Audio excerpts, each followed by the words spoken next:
ഒരു കാലഘട്ടമുള്ളത്. ഞാൻ ഇന്ന് ഇവിടെ നിങ്ങൾക്ക് ഒരു വ്യത്യസ്തമായ അറിവാണ് പകർന്നു തരാൻ ഉദ്ദേശിക്കുന്നത്. നിങ്ങൾ കേട്ടിട്ടുണ്ടാവും, പ്രധാനമന്ത്രി നരേന്ദ്രമോദി ഇടയ്ക്കിടയ്ക്ക് പറയുന്നുണ്ട് വാലറ്റ് ഉപയോഗം പ്രോത്സാഹിപ്പിക്കണമെന്ന്. എന്താണ് വാലറ്റ്? നമുക്ക് പേടിഎം എന്ന ഒരു ആപ്ലിക്കേഷനെ ആസ്പദമാക്കി ഇന്ന് ഇത് എങ്ങനെയാണെന്ന് മനസ്സിലാക്കാം. പേടിഎം എന്നൊരു ആപ്ലിക്കേഷനെ കുറിച്ച് ഞാൻ മുമ്പ് നിങ്ങൾക്ക് പറഞ്ഞു തന്നിട്ടുണ്ട്. അത് മൊബൈൽ റീചാർജ് ചെയ്യുന്നതിന്. എന്നാൽ അതുപോലെ തന്നെ നമുക്ക് നമ്മുടെ ഒരു മൊബൈൽ നമ്പർ ഉപയോഗിച്ച് ക്യാഷ് റിസീവ് ചെയ്യുന്നതിനും ഒരാൾക്ക് അയക്കുന്നതിനും ഇനി നിങ്ങളുടെ വാലറ്റിൽ വരുന്ന ഒരു തുക അത് ബാങ്ക് അക്കൗണ്ടിലേക്ക് മാറ്റുന്നതിനുമെല്ലാം പേടിഎം ഉപയോഗിക്കാം. ലളിതമായി പറഞ്ഞു കഴിഞ്ഞാൽ ഒരു മൊബൈൽ നമ്പർ ഉപയോഗിച്ച് ഞാൻ പേടിഎമ്മിൽ ഒരു അക്കൗണ്ട് ഉണ്ടാക്കിയിരിക്കുന്നു എന്ന് കരുതുക. എനിക്ക് അവിടെ ഒരു വാലറ്റ് എന്ന സംവിധാനമുണ്ട്. എന്റെ ATM കാർഡിൽ ലിങ്ക് ചെയ്താൽ ATM കാർഡിൽ നിന്നും ഒരു തുക എനിക്ക് വാലറ്റിലേക്ക് ആഡ് ചെയ്യാനാകും. അതായത് ഞാനൊരു 5000 രൂപ എന്റെ വാലറ്റിലേക്ക് ആഡ് ചെയ്തു എന്ന് കരുതുക. നിങ്ങളുടെ മൊബൈൽ നമ്പർ അറിയാമെങ്കിൽ, നിങ്ങൾക്ക് പേടിഎമ്മിൽ ഒരു അക്കൗണ്ട് ഉണ്ട് എങ്കിൽ എനിക്ക് ആ മൊബൈൽ നമ്പറിലേക്ക് തുക അയക്കാം. റീചാർജ് അല്ല, നിങ്ങളുടെ പേടിഎം അക്കൗണ്ടിൽ ആ തുക ക്രെഡിറ്റ് ആവും. നിങ്ങൾക്ക് ആ ക്യാഷ് ഉപയോഗിച്ച് പേടിഎം അക്സെപ്റ്റ് ചെയ്യുന്ന ഏതൊരു ഷോപ്പിലും പോയി സാധനങ്ങൾ പർച്ചേസ് ചെയ്യാം. ഇനി അതുമാത്രമല്ല, ആ തുക നിങ്ങൾക്ക് നിങ്ങളുടെ ഒരു ATM കാർഡ് അതിൽ ലിങ്ക് ചെയ്തിട്ടുണ്ട് എങ്കിൽ ആ ATM കാർഡിലേക്ക് ക്രെഡിറ്റ് ചെയ്യാനും സാധിക്കും. അതായത് നിങ്ങളുടെ ബാങ്ക് അക്കൗണ്ടിലേക്ക് ആ ക്യാഷ് എത്തിക്കാൻ സാധിക്കും. അപ്പോൾ ഇന്ന് കറൻസി ക്ഷാമം രൂക്ഷമായ ഈ കാലഘട്ടത്തിൽ നമുക്ക് വാലറ്റ് ഉപയോഗം എങ്ങനെ നടത്താമെന്നാണ് ഈ വീഡിയോയിലൂടെ പറഞ്ഞു തരുന്നത്. ഇന്ന് പല ഷോപ്പുകളിലും പേടിഎം അക്സെപ്റ്റഡ് ഹിയർ എന്നൊരു ബോർഡ് നിങ്ങൾ കണ്ടിട്ടുണ്ടാവും. അപ്പോൾ നിങ്ങൾക്ക് നിങ്ങളുടെ ATM കാർഡ് ലിങ്ക് ചെയ്താൽ ഇന്ന് നമുക്ക് ATMിൽ പോയിട്ട് ക്യാഷ് എടുക്കാൻ സാധിക്കുന്നത് വെറും 2000 രൂപയാണ്. അതേസമയം പേടിഎമ്മിൽ നമുക്ക് 20000 രൂപ വരെ ഉപയോഗിക്കാനുള്ള സൗകര്യമുണ്ട്. അപ്പോൾ നമുക്ക് അത്യാവശ്യം വലിയൊരു പർച്ചേസ് ഇന്ന് ഈ കറൻസി ക്ഷാമം രൂക്ഷമായ സന്ദർഭത്തിൽ നടത്താൻ പേടിഎം എന്ന ആപ്ലിക്കേഷൻ എങ്ങനെ സഹായിക്കുന്നു എന്ന് മനസ്സിലാക്കാം. അപ്പോൾ ടെക്നോളജി വളർന്നുകൊണ്ടിരിക്കുന്ന ഈ കാലഘട്ടത്തിൽ നമുക്ക് കറൻസി രഹിതമായിട്ടുള്ള ഒരു ഷോപ്പിംഗ് എങ്ങനെ നടത്താമെന്ന് പേടിഎമ്മിലൂടെ മനസ്സിലാക്കാം. അപ്പോൾ ഇന്ന് ഈ വീഡിയോയിൽ നിങ്ങൾ ഒരു മൊബൈൽ നമ്പർ ഉപയോഗിച്ച് ഉണ്ടാക്കുന്ന പേടിഎമ്മിലേക്ക് ക്യാഷ് എങ്ങനെ റിസീവ് ചെയ്യാമെന്നും മറ്റൊരാൾക്ക് അല്ലെങ്കിൽ ഒരു ഷോപ്പിലേക്ക് എങ്ങനെ ക്യാഷ് സെൻഡ് ചെയ്യാമെന്നും നിങ്ങളുടെ പേടിഎം വാലറ്റിൽ വരുന്ന ഒരു തുക നിങ്ങളുടെ ബാങ്ക് അക്കൗണ്ടിലേക്ക് എങ്ങനെ നിങ്ങൾക്ക് ട്രാൻസ്ഫർ ചെയ്യാമെന്നും മനസ്സിലാക്കാം. ആപ്ലിക്കേഷൻ ഓപ്പൺ ആക്കുമ്പോൾ നമ്മളോട് ഭാഷ സെലക്ട് ചെയ്യാൻ പറയും.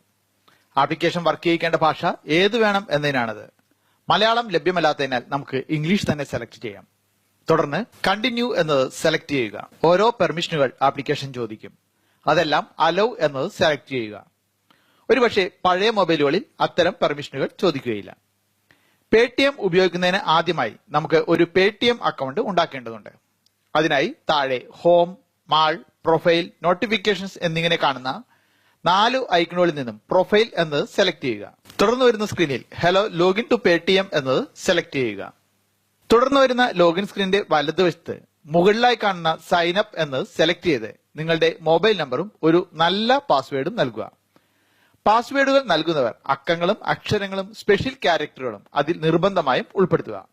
ചില ഉദാഹരണങ്ങൾ സ്ക്രീനിൽ കാണുന്നത് ശ്രദ്ധിക്കുക. തുടർന്ന് സൈൻ അപ്പ് എന്ന ബട്ടൺ അമർത്തുക. നിങ്ങൾ നൽകിയ നമ്പറിലേക്ക് ഒരു OTP കോഡ് SMS ആയി വരുന്നതായിരിക്കും. OTP എന്നാൽ വൺ ടൈം പാസ്വേഡ് എന്നാണ് അർത്ഥം. അതൊരിക്കലും എത്ര വിശ്വാസമുള്ള വ്യക്തിക്കും നൽകരുത്. ഏതൊരാൾ മെയിൽ ചെയ്ത് ചോദിച്ചാലും ഫോണിലൂടെ വിളിച്ചാലും ബാങ്കിന്റെ ആളാണെന്ന് പറഞ്ഞാലും OTP കോഡ് ഒരിക്കലും അവർക്ക് കൈമാറരുത്. എന്റർ OTP എന്ന ഭാഗത്ത് നിങ്ങൾക്ക് വന്നിരിക്കുന്ന മെസ്സേജിലെ കോഡ് എന്റർ ചെയ്ത ശേഷം ഡൺ അമർത്തുക. തുടർന്ന് നിങ്ങളുടെ വിവരങ്ങൾ നൽകാനുള്ള ഭാഗം വരും. അത് കൃത്യമായി എന്റർ ചെയ്യുക. ഇതിനിടയിലും പെർമിഷനുകൾ ചോദിക്കും. അത് പുതിയ ഫോണിൽ മാത്രം. അതൊക്കെ അലോ കൊടുക്കുക. തുടർന്ന് കൺഫേം ബട്ടൺ അമർത്തുക. ഇപ്പോൾ നിങ്ങളുടെ പേടിഎം അക്കൗണ്ട് നിർമ്മാണം പൂർത്തിയായി കഴിഞ്ഞു. ഇതിനിടയിൽ വീണ്ടും പലപ്പോഴും പെർമിഷനുകൾ ചോദിക്കും. അതെല്ലാം തന്നെ അലോ കൊടുക്കുക.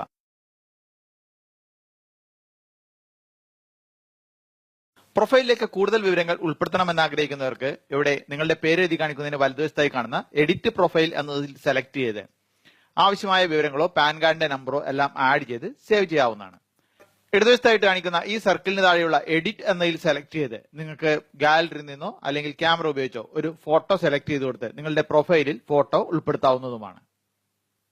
വിവരങ്ങൾ കൂട്ടിച്ചേർത്ത ശേഷം വലതുവശത്തായിട്ട് മുകളിൽ കാണുന്ന സേവ് എന്ന ബട്ടൺ അമർത്തുക. അപ്പോൾ നിങ്ങളുടെ പ്രൊഫൈല് അപ്ഡേറ്റ് ആയി എന്നൊരു മെസ്സേജ് നിങ്ങൾക്ക് ഇവിടെ കാണിക്കുന്നതായിരിക്കും. ഇപ്പോൾ നമുക്ക് വലതുവശത്ത് മുകളിലായി ഒരു QR കോഡിന്റെ ഐക്കൺ കാണാം. അത് സെലക്ട് ചെയ്താൽ നമ്മുടെ സ്വന്തം പേടിഎം അക്കൗണ്ടിന്റെ QR കോഡ് വലുതായി കാണാനാകും. ആ കോഡ് പേടിഎം അക്കൗണ്ട് ഉപയോഗിക്കുന്ന മറ്റൊരു വ്യക്തിക്ക് അദ്ദേഹത്തിന്റെ മൊബൈലിലുള്ള പേടിഎം ആപ്പിലെ പേ എന്ന ഓപ്ഷൻ സെലക്ട് ചെയ്തു വരുന്ന സ്കാൻ കോഡ് എന്ന സ്കാനർ ഉപയോഗിച്ച് സ്കാൻ ചെയ്താൽ നമ്മുടെ പേടിഎം അക്കൗണ്ടിലേക്ക് പേയ്മെന്റ് അയക്കാനാകും. ഇനി നമുക്ക് നമ്മുടെ വാലറ്റിലേക്ക് എങ്ങനെ ക്യാഷ് ആഡ് ചെയ്യാമെന്ന് നോക്കാം. അതിനായി ഹോമിൽ നമുക്ക് ആഡ് മണി എന്ന ഒരു ബട്ടൺ മുകളിലായി കാണാം. അത് സെലക്ട് ചെയ്യുക. തുടർന്ന് വാലറ്റിലേക്ക് ആഡ് ചെയ്യാൻ നിങ്ങൾ ഉദ്ദേശിക്കുന്ന തുക എത്രയാണോ അത് എന്റർ ചെയ്ത് ആഡ് മണി എന്ന ബട്ടൺ ടച്ച് ചെയ്യുക. തുടർന്ന് വരുന്ന ഭാഗത്ത് നിങ്ങളുടെ ATM കാർഡിന്റെ വിവരങ്ങൾ എന്റർ ചെയ്യുക. ഡെബിറ്റ് കാർഡ് എന്നാൽ ATM കാർഡാണ് ഉദ്ദേശിക്കുന്നത്. CVV കോഡ് എന്നത് ATM കാർഡിന്റെ പുറകുവശത്തായി കാണുന്ന 3 അക്ക നമ്പറാണ്. Save this card for faster checkout എന്നത് ആവശ്യമെങ്കിൽ ടിക്ക് മാർക്ക് ഇടുക. നമ്മുടെ കാർഡിന്റെ വിവരങ്ങൾ അവിടെ സേവ് ചെയ്തു വെക്കാനാണിത്. തുടർന്ന് പേ നൗ എന്ന ബട്ടൺ ടച്ച് ചെയ്യുക. തുടർന്ന് നമുക്ക് ബാങ്കിൽ ATM കാർഡ് ലഭിക്കാൻ നമ്മൾ നൽകിയ മൊബൈൽ നമ്പറിലേക്ക് ഒരു OTP കോഡ് SMS ആയി വരും.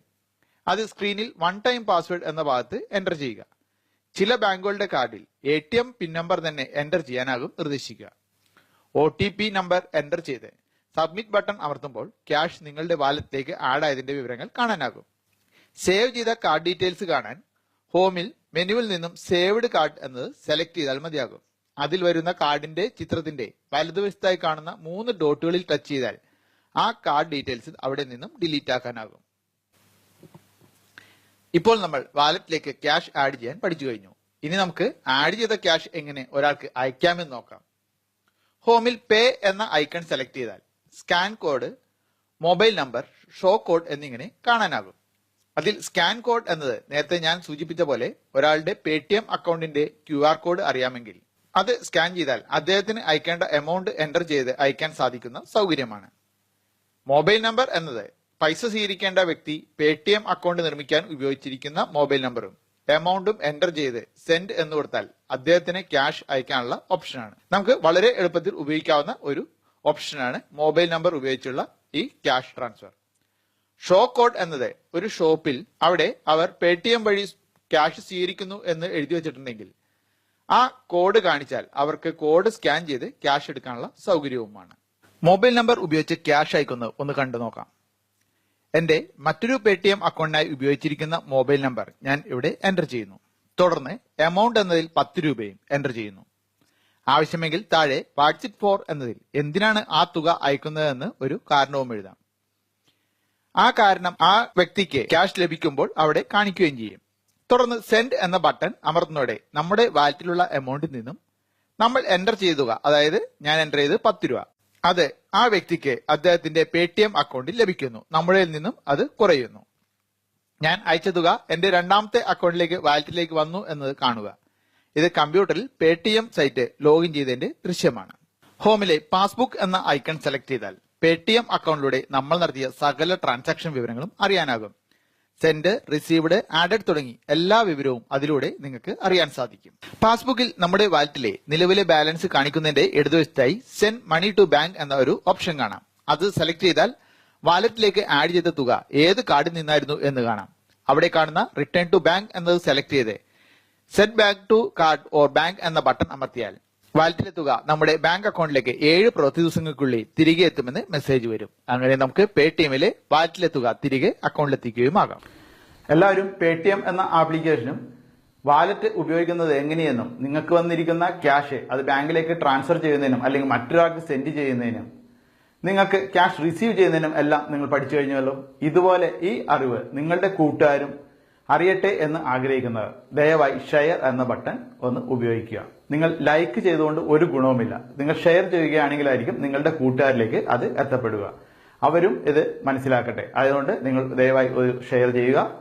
അതുകൊണ്ട് നിങ്ങൾ ഈ വീഡിയോ കണ്ടു കഴിഞ്ഞതിന് ശേഷം ഏറ്റവും താഴെയുള്ള ഷെയർ എന്ന ബട്ടൺ സെലക്ട് ചെയ്ത് ഒന്ന് ഷെയർ ചെയ്യുക. നിങ്ങളുടെ കൂട്ടുകാരും അറിവിനാൽ സമ്പന്നരാകട്ടെ. കമ്പ്യൂട്ടർ, മൊബൈൽ എന്നിവയെക്കുറിച്ച് മലയാളം വീഡിയോകൾ ലഭിക്കാൻ ഫേസ്ബുക്കിൽ രതീഷ് ഹാർമേനോൻ ഒഫീഷ്യൽ എന്ന് സെർച്ച് ചെയ്ത് എന്റെ പേജ് ലൈക്ക് ചെയ്യുക. പേജ് സെലക്ട് ചെയ്ത് വലതുവശത്ത് കാണുന്ന 3 ഡോട്ടുകളിൽ പ്രസ് ചെയ്ത് നോട്ടിഫിക്കേഷൻ എന്നതിലെ ആദ്യത്തെ 6 ഓപ്ഷനുകളും നീല ടിക്ക് മാർക്ക് ഉണ്ടെന്ന് ഉറപ്പാക്കുക. ഇത്രയും ചെയ്തു കഴിഞ്ഞാൽ എന്നും നിങ്ങളുടെ ഫേസ്ബുക്ക് പ്രൊഫൈലിൽ പുതിയ പുതിയ അറിവുകൾ എത്തിക്കൊണ്ടിരിക്കും. നിങ്ങളുടെ കൂട്ടുകാർക്ക് അറിവുകൾ ലഭിക്കണമെന്ന് ആഗ്രഹിക്കുന്നവർ ഷെയർ എന്ന ബട്ടൺ ഉപയോഗിക്കുക.